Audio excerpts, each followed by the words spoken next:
네, 국민의힘 이종성 의원입니다. 장애인개발원 최경숙 원장님. 네. 최근에 코로나19로 이제 발달장애인 또 그 가족들이 큰 어려움을 겪고 있는 거 잘 아시죠? 네, 알고 있습니다. 근데 발달장애인 지원센터 잘 운영되고 계십니까? 저희가 해야 되는 일에 비해서는 여러 가지 예산이나 조직성 어려움이 좀 많지만 열심히 하고 있습니다. 자, 지난 4년간 장애인개발원 임직원 비현황 총 23건 중에 센터 직원이 17건, 내용도 음주운전, 성희롱, 아주 직무기강이 해이해졌다고 작년 국감에서도 지적받으셨죠? 네. 근데 이렇게 될 수밖에 없는 이유가 있다고 생각해요. 지금 센터 인력 현황 보면은 센터 직원 198명 중에 95%가 무기계약직, 기간제 인력이고 지역 센터들 중에 아직 법적 정원도 못 채우고 있는 곳이 이제 대부분이에요. 또 지난 4년간 개발원 임직원 퇴직자가 385명인데 이 중 절반 이상인 214명이 센터 직원이에요. 평균 재직 기간이 11개월, 한 달도 안 돼서 퇴직한 직원이 13명이나 됩니다. 이 센터가 총체적으로 너무 서울에든가 근무 체계가 열악한 부분이 아닌가 이렇게 생각이 되는데요. 네. 이 발달장애인 지원법 별도로 만든 게 이제 그만큼 발달장애인들의 특별한 욕구, 그 특성에 맞는 서비스가 필요하다는 것이고 센터가 이제 그 역할을 해야 되는데 구조적으로 개발원이 센터를 운영하기에는 좀 역량이 부족한 게 아닌가 라는 생각이 좀 들고요. 그리고 우리가 항상 이제 장애인에 대한 사회적 이해 중요성 강조하고 있죠. 그래서 개발원이 지금 장애인 인식개선 교육 사업을 지금 하고 있는데 인식개선 교육이 법적으로 의무화되어 있는 뭐 국가기관들 중에 이행기관이 50%에 불과한 실정입니다. 개발원이 너무 수동적으로만 일하고 있다라는 생각 안 드십니까? 한 달 전부터 저희 의원실에서 3년 동안 교육 실시 현황자를 좀 달라고 그랬더니 이제 어저께서야 겨우 제출을 했어요. 그것도 중앙행정기관하고 광역 지자체밖에 없고 물어보니까 인식개선 교육 실적관리 시스템이 문제가 있다. 그래서 확인이 안 된다. 이렇게 주먹구구식으로 운영하는데 올해 초 신년사에서 원장님이 미미한 장애인식 개선 교육 이행률 제고를 위해서 노력하겠다라고 하셨죠. 근데 이게 단순 통계자를 제대로 관리를 못하고 있는데 이게 제대로 확대가 될 수 있을지 의문입니다. 그리고 또 한 가지 현재 이제 발달장애인에 대한 재활 서비스 제공기관 몇 개수나 있는지 아세요? 발달 재활 서비스요? 네네네.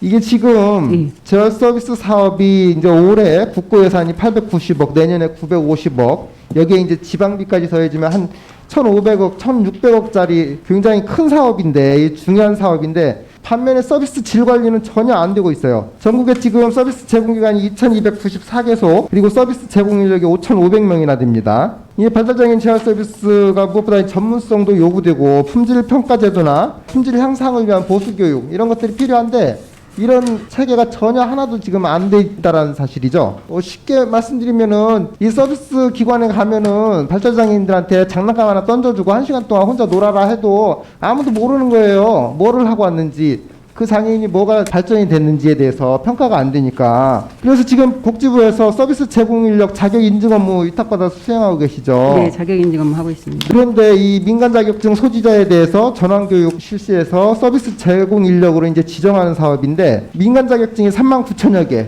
이 자격증들 다 이제 판단을 해야 되고 만약 건에 달하는 유사 교과목 심의 한 5,500명 교육시켜야 되고 서비스 제공 인력들에 대한 이제 사후 관리도 필요한데 이런 중요한 업무가 지금 팀장 1명, 팀원 1명 단기 계약직으로 운영하고 있습니다. 이게 업무가 제대로 되겠어요? 복지부하고 협의해서 좀 개선 방안을 만들어야 될 필요가 있고요. 개발원이 대표 인증기관으로서 이제 복지부와 함께 기본적인 BF 인증 관리 업무를 맡고 있다고 볼 수 있는데 이거에 대한 문제점들도 지금 많이 지적이 되고 있습니다.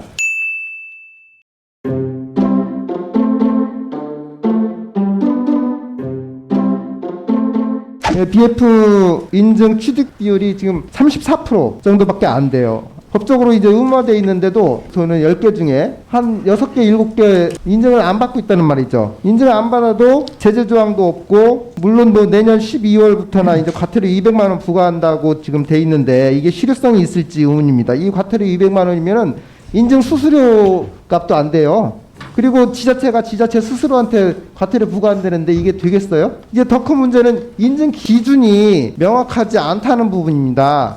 그렇다 보니까 각 인증기관 심의위원들이 재량껏 판단하는 항목들이 많이 있는 걸로 알고 있는데 현재 이제 8개 BF 인증기관들이 경쟁적으로 사업을 하는 구조이다 보니까 어디는 심사를 대강해주고 어디는 깐깐하게 한다. 이게 건축업계에 이게 소문이 나가지고 이 편의시설 적정 설치 여부에 편차가 굉장히 많은 것으로 나타나고 있어요. 개발원에서는 사후 점검 매년 한다고 하셨죠. 복지부 정충영 국장님, 지금 사후관리 시스템이 있습니까? 개발원만 하고 있죠. 네, 저희 지금 준비 중에 있습니다. 아직 준비 중에 있어요. 네. 이 사후 관리를 좀 하셔야 인증받고 나서 이후에 훼손되거나 제대로 운영 안 되는 부분들이 없도록 해야 될 것이고, 개발원 내부 운영에 대해서도 몇 가지만 좀 지적을 좀 해야 될 것 같아요.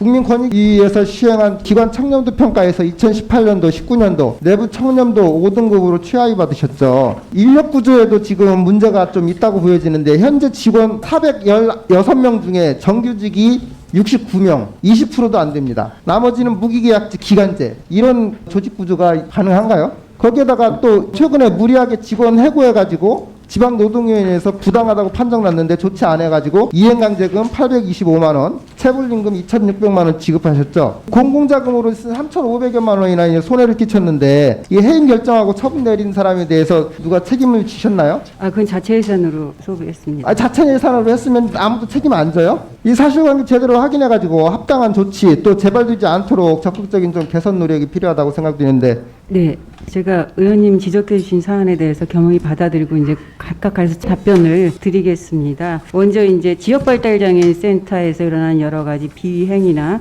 청렴하지 못한 사안들에 대해서는 저희가 그 파악을 하면서 하나하나 그 개선해 나가기 위한 노력을 하고 있습니다. 그런데 이제 그 구조를 들여다보면 저희가 지역발달센터를 지자체로부터 의탁받고 있는 구조이고, 그래서 그 설치 주체에 의해서 운영되는 것도 있고 예산이라든지 해서 사실은 이 운영상의 어려움이 굉장히 많고요. 그리고 이제 그 새로운 사업이다 보니까 직원이 들어와서 적응하지 못하고 이직하는 사례도 굉장히 많아서 어려움이 많습니다.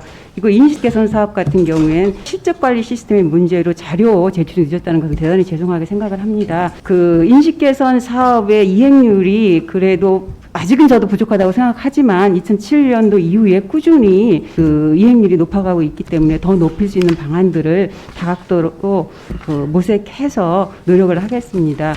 그리고 잘 지적해 주신 발달재활 서비스 관련해서는 예산이 많이 늘어나고 이 서비스 수혜를 받는 인원이 많은 거에 비해서는 품질 관리에 대한 것이 미비한 것이 현실입니다. 그래서 그 품질 관리를 위한 첫 그 사업으로 제공 인력에 대한 자격 인증 사업을 개발원이 하고 있는데, 말씀해 주셨듯이 팀장 하나에 팀원 하나로서 이 일을 하기에는 굉장히 벅차고 힘든 것이 사실이기 때문에 이 문제를 해결하기 위해서 보건복지부와 더 심층적으로 논의를 해보겠습니다. 그리고 BF 관리 업무 같은 경우에는 특히 이제 사후 관리의 중요성에 대해서 말씀을 해주셨는데, 저희들이 이제 개발원이 유일하게 1년에 한 번씩 사후 실태 조사를 하고 있지만 부족한 점에 대해서는 짚어서 더 철저히 할 수 있도록 노력을 하겠습니다. 그리고 내부 운영에 관련해서는 18년도, 19년도 연속 권익위 내부 청렴도에 저희가 5등급입니다. 그래서 다각도로 분석을 하면서 이 문제를 해결하기 위한 노력, 저희가 청렴 클리닉도 시행을 하고 부패행위 자진 신고 기관들을 운영을 하면서 나름대로 노력을 계속하고 있습니다. 인력 구조의 문제는 그 이제 스탁삽이 많다 보니까 무기계약직들이 많이 있기 때문에 저희가 이제 개발원 차원이 아니면 복지부와 협의를 하면서 계속 해결해야 될 문제라고 보는데 힘든 상황이지만 더 노력하겠습니다.